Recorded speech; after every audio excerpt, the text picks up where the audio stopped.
నా అదృష్టంగా నేను భావిస్తున్నా. నా ఆత్మ బంధువులు మీ ద్వారా ఒక పవిత్రమైన కార్యక్రమానికి నాంది పలికాం.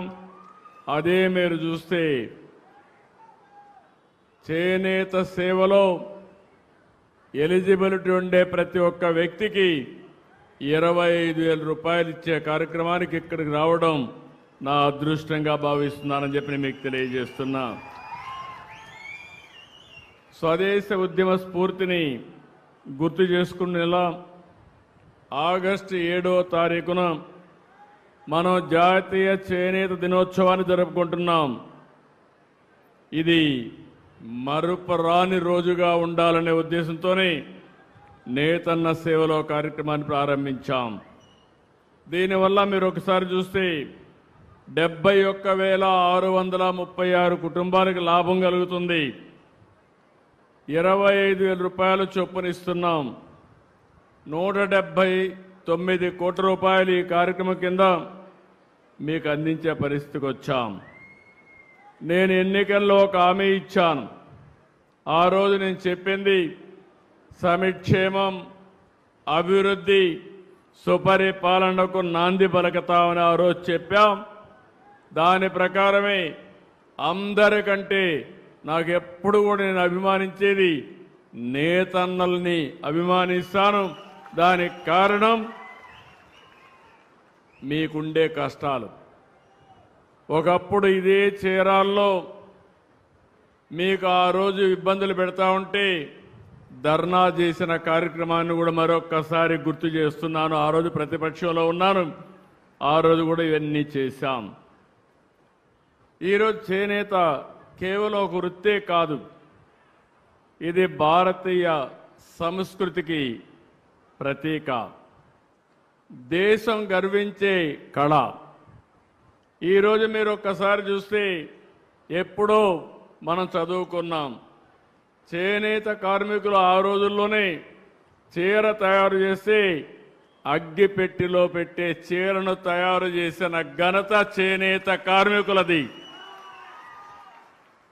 మన రాష్ట్రాన్ని చూస్తే ఇలాంటి కళలకు నిలయం, అలాంటి వర్గాలు ఎక్కువ ఉండే ప్రదేశం ఈ చీరాల. అందుకని ఇంకొక పక్కన చూస్తే ఇక్కడికి వస్తే మీ నైపుణ్యం గుర్తొస్తుంది. చీరాల పట్టు, కాటన్ చీరలు దేశవ్యాప్తంగా గుర్తింపు పొందాయి. చీరాల కర్చీఫ్లు ఒకప్పుడు విదేశాలకు కూడా ఎగుమతి చేశారంటే అది మీ సత్తా. ఇంకొక పక్క ఒకప్పుడు మినీ ముంబై, కాలక్రమేణా అన్నీ కూడా వృత్తులన్నీ కూడా దెబ్బతిని దానివల్ల ఇక్కడ కూడా దెబ్బతినే పరిస్థితికి వచ్చాం. నేను ఒకటే ఆలోచిస్తున్నాను, చేనేతని ప్రోత్సహిస్తూనే మీ జీవన ప్రమాణాలు పెంచడానికి ఏమేం చేయాలని అన్నీ చేస్తాం. ఈరోజు రాష్ట్రంలో మీరు చూస్తే చీరాల, వెంకటగిరి, ధర్మవరం, ఉప్పాడ, మంగళగిరి, పొందూరు, పెడన, కాళహస్తి, నర్సాపురం ఇవన్నీ కూడా అనేక చేనేత ఉత్పత్తులకి గుర్తింపు తీసుకొచ్చారు. ఒక ఏ ప్రాంతానికి ఆ ప్రాంతం పోటీపడి ముందుకు పోయే పరిస్థితికి వచ్చారు. ఇంకొక పక్కన మీరు ఒకసారి చూసినప్పుడు ఇక్కడికి వచ్చినప్పుడు ఈరోజు 1,27,000 మంది చేనేత మీద ఆధారపడ్డారు. నేను చాలా వృత్తులు చూశాను, చేనేత పైనే ఆధారపడిన ఏకైక వర్గం చేనేత కార్మికులు. వేరే వాళ్ళు మారగలిగారు కానీ మీరు మాత్రం మగ్గాన్నే నమ్ముకున్న ఏకైక వర్గం చేనేత అని మరొక్కసారి విజ్ఞప్తి చేస్తున్నా. మీ అందరిలో ఒక సాంప్రదాయ ప్రకారం సృజనాత్మక కలిగిన వ్యక్తులు మీరందరూ, నైపుణ్యం ఉంది. అయితే కాలక్రమేణా చాలా ఇబ్బందులు వచ్చాయి. నేను రాజకీయాల్లోకి వచ్చిన తర్వాత ఎక్కువ కన్సర్న్ చూపించిన వర్గం చేనేత. ఇప్పుడు కూడా నేను గర్వంగా చెప్పగలుగుతున్నాను, అపోజిషన్లో ఉన్నా రూలింగ్లో ఉన్నా ఎప్పుడూ చేనేత కార్మికులు తెలుగుదేశం పార్టీకే ఓటేశారు తప్ప వేరే గుర్తు తెలియని వ్యక్తులు మీరు. అందుకే ఎన్నికల ముందు ఒక మాట చెప్పాను. ఆ రోజు ఏ మాట చెప్పాను? 200 రూపాయలు హ్యాండ్లూమ్కి, 500 యూనిట్లు పవర్లూమ్కి సబ్సిడీ ఇస్తా అన్నాం. చెప్పిన మాట నిలబెట్టుకున్నాం. నేను పోయిన టర్మ్లోనే చేనేత కార్మికులు మగ్గం దగ్గర కూర్చొని అందులో వచ్చే కాటన్ అంతా కూడా కడుపు లేకపోయి అనారోగ్యం పాలవుతున్నారనే ఉద్దేశంతో 50 సంవత్సరాలకే పెన్షన్ ఇచ్చింది మొదటిసారి చేనేత కార్మికులకి. అది ఒక కమిట్మెంట్తో చేశాం. 85,000 మందికి ఇస్తున్నాం. మొన్నే పెంచాం. 4,000, 6,000 ఇచ్చే పరిస్థితికి వచ్చాం. ఈరోజు 35 కోట్లు నెలకు ఇస్తున్నాం. 420 కోట్ల రూపాయలు ఖర్చు పెడుతున్నాం. ఇంకొక పక్కన 109 ప్రాథమిక చేనేత సహకార సంఘాలకి క్యాష్ క్రెడిట్ ద్వారా 79 కోట్లు ఇస్తున్నాం. ఇవి కాకుండా స్టాల్ కస్టమర్ డెవలప్మెంట్ ప్రోగ్రాం కింద 10 కోట్లతో 10 చేనేత క్లస్టర్లని ఆమోదింపజేశాం. హ్యాండ్లూమ్ మార్కెటింగ్ కోసం అసిస్టెన్స్ కార్యక్రమంలో చేనేత కార్మికులు నేరుగా అవకాశాలు కల్పించడం, ఇలాంటి అనేక కార్యక్రమాలు ఆలోచిస్తున్నాం. ఉప్పాడలో ప్రత్యేక మౌలిక సదుపాయాల ప్రాజెక్టు, మంగళగిరిలో హ్యాండ్లూమ్ పార్క్ ఏర్పాటు కూడా చేస్తున్నాం. నేను ఇక్కడుండే బీసీలకు ఒకటే విజ్ఞప్తి చేస్తున్నా. 45 ఏళ్లుగా తెలుగుదేశం పార్టీకి వెన్నెముగ్గా ఉన్నారు. తెలుగుదేశం పార్టీని ఆదరించారు. మొన్న ఎన్నికల్లో ఎన్డీఏని ఏకపక్షంగా గెలిపించిన ఘనత బీసీలకే దక్కిందని చెప్పి కూడా నేను మీకు తెలియజేస్తున్నా. అందుకే మేము కూడా ఇది గుర్తుపెట్టుకున్నాం. ఎన్నికల ముందు మీరు ఒకటి గుర్తుపెట్టుకోవాలి. ఎలాంటి అత్యవసర పరిస్థితులు ఈ రాష్ట్రంలో ఉన్నాయో ఆ రోజు నేను కానీ, జనసేన అధినేత పవన్ కళ్యాణ్ గారు కానీ, ఇంకో పక్క ప్రధానమంత్రి నరేంద్ర మోడీ గారి నాయకత్వంలో మేము ఆ రోజు మీకు ఒక హామీ ఇచ్చాం. మళ్ళీ రాష్ట్రాన్ని పునర్నిర్మాణం చేస్తామని, సూపర్ 6 అమలు చేస్తామని, ఇంకో పక్క అభివృద్ధి కూడా సమాంతరంగా అభివృద్ధి చేస్తామని, ఎవరికి ఇబ్బంది లేని పరిపాలన ఇస్తామని హామీ ఇచ్చాను. 2 ఏళ్లయింది. మీ నమ్మకాన్ని నిలబెట్టుకున్న ప్రభుత్వం ఎన్డీఏ ప్రభుత్వం అవునా కాదా అని మిమ్మల్ని అడుగుతున్నా. ఇప్పుడే వెంకట్రావు గారి మిత్రుడు ఒక మాట అన్నారు. Is very happy. 25,000 రూపాయలు ఈరోజు ఇస్తున్నాం. ఇంకో పక్కన మీరు చూస్తే 2 పిల్లలుంటే తల్లికి వందనంలో 15 × 2 30,000 రూపాయలు వస్తా ఉంది. ఎక్కడన్నా పోవాలంటే ఆయన దూరంగా పెళ్లి చేసుకున్నాడు. ఒకప్పుడు ఎప్పుడో ఒకసారి పోయి వచ్చేవాడు. ఇప్పుడు ఏ ఇబ్బంది లేకుండా కుటుంబ సభ్యులు ఫ్రీగా తిరిగే పరిస్థితి వచ్చారు. అదే స్త్రీ శక్తి అని మరొక్కసారి మీ అందరికీ విజ్ఞప్తి చేస్తున్నా. ఇదే కాదు, ఇంకో పక్క మీరు చూస్తే ఆడబిడ్డలందరికీ ఆర్థిక ఇబ్బందులు ఉండకూడదనే ఉద్దేశంతో ఈరోజు 3 గ్యాస్ సిలిండర్లు ఉచితంగా ఇస్తున్నాం. సంక్షేమ కార్యక్రమాలు ఇచ్చాం. ఒక వర్గం అని కాదు, అన్ని వర్గాలకు ఇచ్చాం. అందులో ప్రత్యేకంగా వెనుకబడిన వర్గాల్ని స్పెషల్గా చూసుకుంటూ ముందుకు పోతున్నాం. ఈరోజు అన్నదాత సుఖీభావ ఇచ్చాం. మొన్నే మీరు చూశారు డిఎస్సి. మొట్టమొదటిసారిగా నేను ఏదైతే చెప్పానో 16,000 మందికి మొదటి సంతకం పెట్టి ఉద్యోగాలు వచ్చే వరకు ఎన్ని ఇబ్బందులు కలిగించినా అధిగమించి ఉద్యోగాలు ఇచ్చిన ఘనత ఈ ప్రభుత్వానిదని చెప్పి కూడా నేను మీకు తెలియజేస్తున్నా.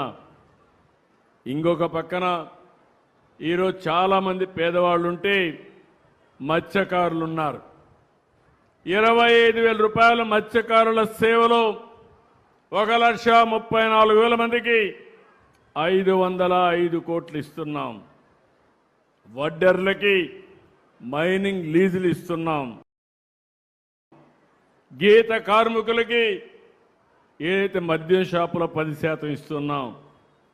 ఇంకో పక్క మీరు ఒకసారి చూస్తే సోలార్ రూఫ్ టాప్ పెట్టి శాశ్వతంగా కరెంటు భారం లేకుండా చేయాలని 3 కిలోవాట్లు మీరు పెట్టుకోగలిగితే 98,000 రూపాయలు సబ్సిడీ ఇస్తున్నాం. కేంద్రం నుంచి 78,000, అదనంగా ఇక్కడ 20,000 ఇస్తున్నామని చెప్పి నేను మీకు తెలియజేస్తున్నా. నేను ఒకటే హామీ ఇస్తున్నాను, తెలుగుదేశం పార్టీ కానీ ఎన్డీఏ ప్రభుత్వం కానీ వెనుకబడిన వర్గాలకు రుణపడి ఉన్నాం, తప్పకుండా మీ రుణం తీర్చుకుంటామని మరొక్కసారి హామీ ఇస్తున్నా. ఇక్కడ నా ఆలోచన మీరందరూ గుర్తుపెట్టుకోవాలి. ఇక్కడ ఉండే వాళ్ళందరినీ అడుగుతున్నా, ఏదో ఒక విధంగా మీ ఇంటికి బెనిఫిట్ వస్తా ఉందా లేదా ప్రభుత్వం నుంచి అడుగుతున్నాను. వస్తా ఉందంటే చేలు పైకెత్తండి. 100% ఇస్తున్నాం. ఎందుకంటే కడాన ప్రతి ఒక్క ఇంట్లో ఆడబిడ్డలు ఉన్నారు. ఇక్కడ ఆర్థిక వ్యత్యాసాలు లేవు. ఆడబిడ్డ బస్సు ఎక్కితే ఎక్కడికి కావాలన్నా టికెట్ అడగకుండా మిమ్మల్ని తీసుకుపోయే పరిస్థితికి వచ్చాం. అది ఈ ప్రభుత్వం అందరికీ న్యాయం చేశాం. రేపో ఎల్లుండో మళ్ళీ ఒకసారి సంజీవిని హెల్త్ ప్రాజెక్ట్ తీసుకొస్తున్నాం. ఇప్పటికీ దాన్ని రాష్ట్రం అంతా అమలు చేసే పరిస్థితికి వచ్చాం. అందరికీ యూనివర్సల్గా 2,50,000 రూపాయలు హెల్త్ ఇన్సూరెన్స్ చేసి మీ ఆరోగ్యాన్ని కాపాడే బాధ్యత కూడా ఈ ప్రభుత్వం తీసుకుంటుంది. నా ఆలోచన ఒకటే, ఈరోజు మీకు సహాయం చేయడం ఒక యాంగిల్. ఇప్పుడే వెంకట్రావు గారు చెప్పినట్టు ఒక 5-6 బెనిఫిట్లు వచ్చాయి.